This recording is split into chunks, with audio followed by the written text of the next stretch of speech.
Good morning students, आपणा सर्वांचे career vision अकॅडमीचे online प्लॅटफॉर्मवर स्वागत आहे।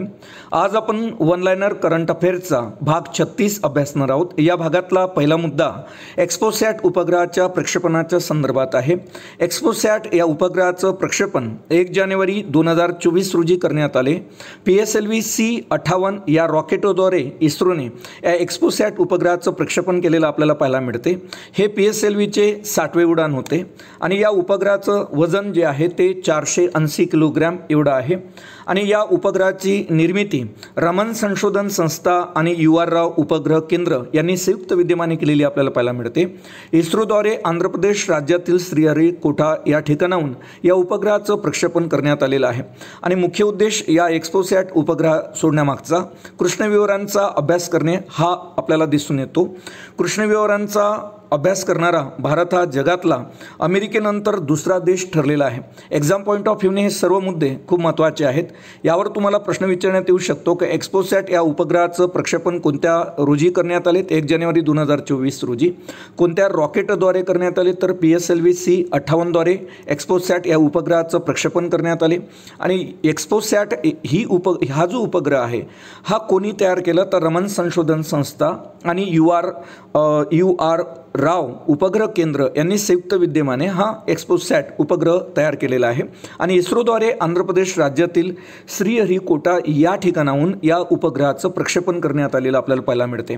किंवा आणखी एक तुम्हाला यावर प्रश्न विचारण्यात येऊ शकतो की एक्स्पोसॅट या उपग्रहाचा सोडण्यामागचा महत्त्वाचा उद्देश कोणता? तर कृष्णविवराचा अभ्यास करणे हा त्याचा उद्देश आपल्याला दिसून येतो। याची जी कालखंड आहे या उपग्रहाचा तो 5 वर्ष असणार आहे आणि कृष्णविवराचा संशोधन करणारा भारत हा जगातला अमेरिकेनंतर दुसरा देश ठरलेला आहे। हा देखील मुद्दा एक्झाम पॉईंट ऑफ व्ह्यूने खूप महत्त्वाचा ठरतो।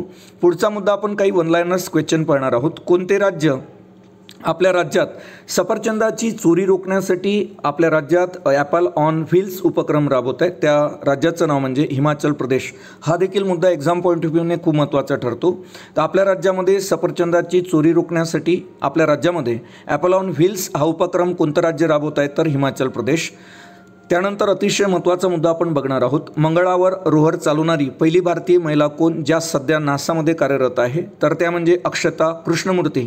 या मंगळावर रोव्हर चालवणारी पहिली भारतीय महिला आहे ज्या सध्या नासामध्ये कार्यरत आहे। हे नाव आवर्जून लक्षात ठेवा। डॉक्टर अक्षता कृष्णमूर्ती या मंगळावर रोव्हर चालवणारी पहिली भारतीय महिला ठरलेली आहे आणि ती सध्या नासामध्ये कार्यरत असलेली आपल्याला पाहायला मिळते। त्यानंतर आणखी महत्त्वाचा प्रश्न आपण पाहणार आहोत। सर्वोच्च न्यायालयाच्या पहिल्या महिला न्यायाधीश फतिमा बीवी यांचं अलीकडे निधन झालं, तर त्यावर तुम्हाला प्रश्न विचारण्यात येऊ शकतो का त्या कोणत्या राज्याच्या राज्यपाल होत्या? तर त्या तामिळनाडू या राज्याच्या राज्यपाल होत्या। ही बाब आवर्जून लक्षात असू द्या। पुढचा मुद्दा आपण पाहणार आहोत। कोणत्या राज्य सरकारने महिलांच्या सुरक्षिततेसाठी सेफ सिटी प्रोजेक्ट सुरू केलेला आहे? तर ते राज्य म्हणजे उत्तर प्रदेश राज्याने महिलांच्या सुरक्षिततेसाठी सेफ सिटी प्रोजेक्ट सुरू केलेला आपल्याला पाहायला मिळतो। पुढचा मुद्दा आपण पाहणार आहोत। अलीकडे तुम्हाला माहीत असेल उज्ज्वला योजना खूप जास्त चर्चेत होती। तर उज्ज्वला योजना जिच्या माध्यमातून गॅस शेगडी दिली जाते आणि LPG गॅस दिला जातो, तर ही योजना 2016 पासून सुरू झालेली आपल्याला पाहायला मिळते उज्ज्वला योजना। तर प्रदूषण कमी करणे जे जळाऊ लाकड आहे त्याच्या माध्यमातून, तर त्यासाठी ही योजना उज्ज्वला योजना सुरू करण्यात आली होती। ग्रामीण भागामध्ये डोळ्याचे अनेक आजार उद्भवतात जर आपण लाकडाचा वापर ज्वलनासाठी केला, तर त्यासाठी उज्ज्वला योजना नरेंद्र मोदी सरकारने सुरू केली होती, ज्या माध्यमातून अगदी कमी रुपयामध्ये 1650 रुपयामध्ये 1630 रुपयामध्ये एक सिलेंडर जे आहे LPG मिळत होता आणि त्याच्यासोबत गॅस शेगडी वगैरे देण्यात येते या योजनेच्या माध्यमातून। अलीकडे या योजनेचे लाभार्थी जवळपास 10 कोटी पूर्ण झालेले, ही बाब लक्षात ठेवा। आणि त्यामुळे यावर प्रश्न येऊ शकतो की उज्ज्वला योजना कोणत्या वर्षी सुरू करण्यात आली होती? तर ती 2016 मध्ये।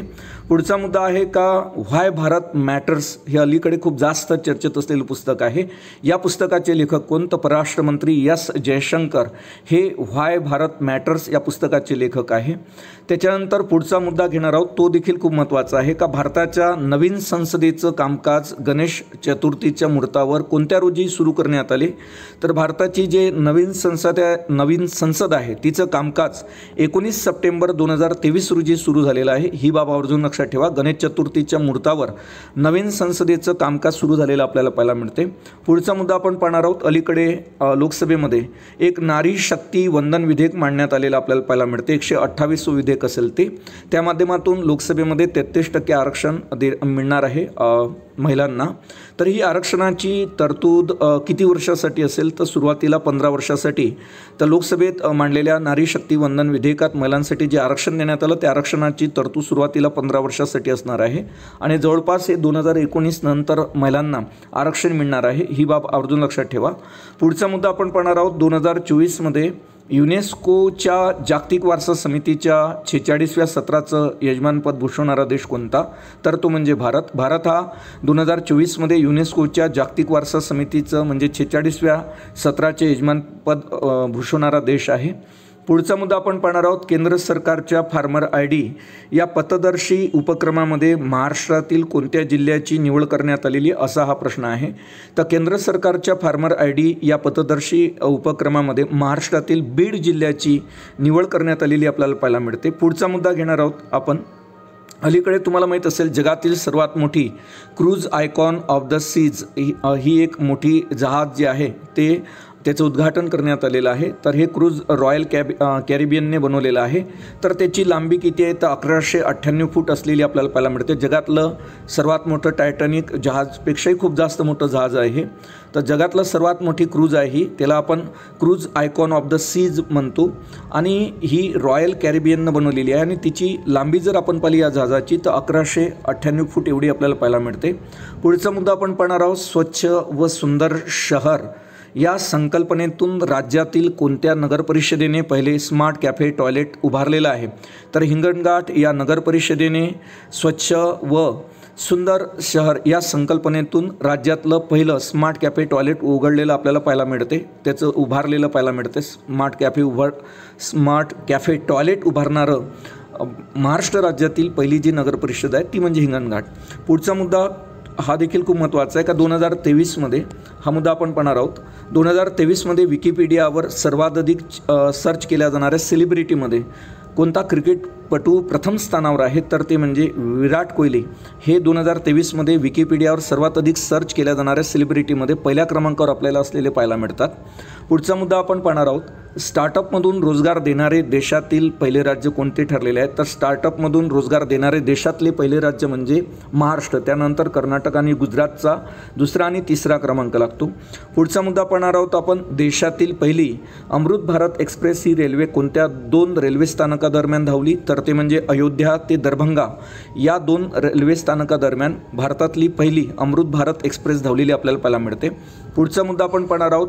कोणत्या ठिकाणी भारतातील पहिल्या पाणबुडी पर्यटनाचं अनावरण करण्यात आले तर भारतातील पहिल्या पाणबुडी पर्यटनाचं अनावरण द्वारका गुजरात या ठिकाणी करण्यात आलेले आपल्याला पाहायला मिळते. पुढचा मुद्दा घेणार आहोत आपण. 16व्या वित्त आयोगाच्या शिफारसी कधीपासून लागू होतील तर 16व्या वित्त आयोगाच्या शिफारसी या 1 एप्रिल 2026 पासून लागू होतील. 16व्या वित्त आयोगाचे जे अध्यक्ष आहेत ते म्हणजे अरविंद पानगडिया. 15व्या वित्त आयोगाचे जे अध्यक्ष होते NK सिंग होते आणि 16व्या वित्त आयोगाचे जे सचिव आहेत ते ऋत्विक रंजनम पांडेय हे आहेत. ही बाब आवर्जून लक्षात असू द्या. पुढचा मुद्दा आपण पाहणार आहोत. महाराष्ट्र राज्यामध्ये 15 ते 45 या वयोगटातील व्यक्तींना रोजगारक्षम बनवण्यासाठी महाराष्ट्र राज्य कोणतं अभियान राबवत आहे तर महाराष्ट्र राज्य प्रमोद महाजन कौशल्य उद्योजकता विकास अभियान हे राबवत आहे.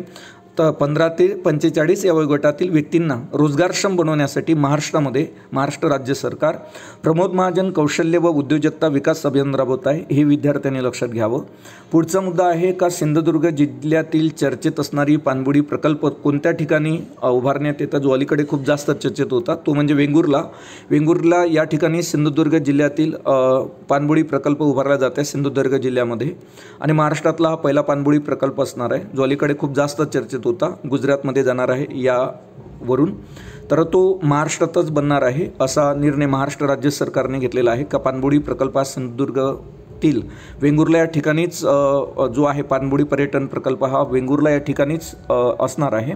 पुढचा मुद्दा. महाराष्ट्रातील कोणत्या खासदाराला सलग 3दा संसदरत्न पुरस्काराने सन्मानित करण्यात आले, तर ते खासदार म्हणजे अमोल कोल्हे. यांचा मतदारसंघ आवर्जून लक्षात ठेवा, शिरूर लोकसभा मतदारसंघ आहे पुण्यातील. पुढचा मुद्दा, अलीकडे बातम्यांमध्ये दिसणारा चांदोबी उत्सव कोणत्या राज्यात साजरा केला जातो, असा हा प्रश्न आहे. तर आसाम राज्यामध्ये चांदोबी उत्सव हा साजरा केला जातो. अलीकडे खूप जास्त चर्चेत होता. चांदोबी उत्सव हा आसाम राज्यामध्ये साजरा केला जातो, ही बाब लक्षात असू द्या. पुढचा मुद्दा आहे का भारत सरकारने 2024पर्यंत देशातील प्रत्येक गावातील घरात नळाद्वारे पाणी पोचवण्याचं उद्दिष्ट ठेवलेलं होतं. तर यावर तुम्हाला प्रश्न येऊ शकतो का कुठपर्यंत या प्रोजेक्टला यश मिळालेलं आहे. तर भारतामध्ये सध्या जर आपण स्थिती पाहिली तर 72.29% घरांमध्ये नळाद्वारे पाणी पोचवलेलं आहे आणि अजूनही देशातील ग्रामीण भागातील 28% घराजवळ घरांमध्ये अजून देखील नळाद्वारे पाणी पोचलेलं नाही. हा एक महत्त्वाचा मुद्दा ठरतो, कारण भारत सरकारचं एक उद्दिष्ट होतं का 2024पर्यंत देशातील प्रत्येक गावातील घरात नळाद्वारे पाणी पोचवणे उद्दिष्ट ठेवले होते. सध्या देशातील, हे आवर्जून लक्षात ठेवा, 72.29% घरांमध्ये नळाद्वारे पाणी पोचलेलं आहे आणि देशातील ग्रामीण भागातील अजून देखील 28% घरात अजून देखील पाणी पोचलेलं आपल्याला पाहायला मिळत नाही नळाद्वारे. पुढचा मुद्दा आपण खूप महत्त्वाचा पाहणार आहोत अटल सेतूच्या संदर्भात, आणि जो अलीकडे त्याचं उद्घाटन नरेंद्र मोदींनी केलेलं पाहायला मिळते 12 जानेवारी 2014 रोजी. ही इमेज तुम्ही बघू शकता. या इमेजमध्ये देशातल्या सर्वात मोठ्या सागरी सेतूचं उद्घाटन केलेलं आपल्याला पाहायला मिळते नरेंद्र मोदी यांनी. तर हे उद्घाटन 12 जानेवारी 2024 रोजी करण्यात आलेलं होतं. आणि अटल बिहारी वाजपेयी शिवडी नावाशेवा अटल सेतू असं या ब्रिजचं नाव आहे. ही बाब आवर्जून लक्षात ठेवा. दुसरं, हे उद्घाटन नरेंद्र मोदी यांच्या हस्ते झालेलं आहे दिनांक 12 जानेवारी 2014 रोजी. अटल सेतू हा भारतातला सर्वात लांब पूल आणि देशातला सर्वात लांब सागरी पूल देखील आहे. जवळपास 21,200 कोटी रुपये याच्यावर खर्च आलेला आहे. आणि महत्त्वाचं म्हणजे याची जर आपण टोटल, हा 6 पदरी असणार आहे. आणि दुसरी गोष्ट की 6 पदरी आहे हा ब्रिज आणि 5.5 किलोमीटर हा जमिनीवर आहे ब्रिज, अटल सेतू ब्रिज. आणि त्याच्यानंतर 16.5 किमी हा समुद्रातून जाताना आपल्याला पाहायला मिळतो. अटल बिहारी वाजपेयी शिवडी नावासेवा जो अटल सेतू ब्रिज आहे. आणि टोटल त्याला खर्च जो मी तुम्हाला सांगितला 21,200 कोटी रुपये इतका आलेला आहे. तर हे अतिशय महत्त्वाचे एक्झाम पॉईंट ऑफ व्ह्यूने मुद्दे आहे अटल सेतूच्या संदर्भात. आणि हा अटल सेतू जो मुद्दा आहे हा एक्झाम पॉईंट ऑफ व्ह्यूने खूप महत्त्वाचा ठरतो. आणि या ठिकाणी आपण पाहू शकतो का टोटल लांबी त्याची 22 किलोमीटर आहे आणि जर सरासरी 22 म्हणू आपण तसं तर 21.8 इतकी आहे. आणि हा लांबी याची समुद्रावर आवर्जून लक्षात ठेवा 16.5 आहे आणि जमिनीवर 5.5 इतकी आहे. तर अशा पद्धतीनं हा आजच्या चालू घडामोडीमधला महत्त्वाचे मुद्दे होते. पुन्हा आपण भेटू वन लायनर करंट अफेअरच्या भाग 37मध्ये. त्यामध्ये देखील असतील महत्त्वाचे मुद्दे जे तुम्हाला आगामी सर्व प्रकारच्या स्पर्धा परीक्षांसाठी निश्चितच उपयुक्त ठरतील. तोपर्यंत धन्यवाद.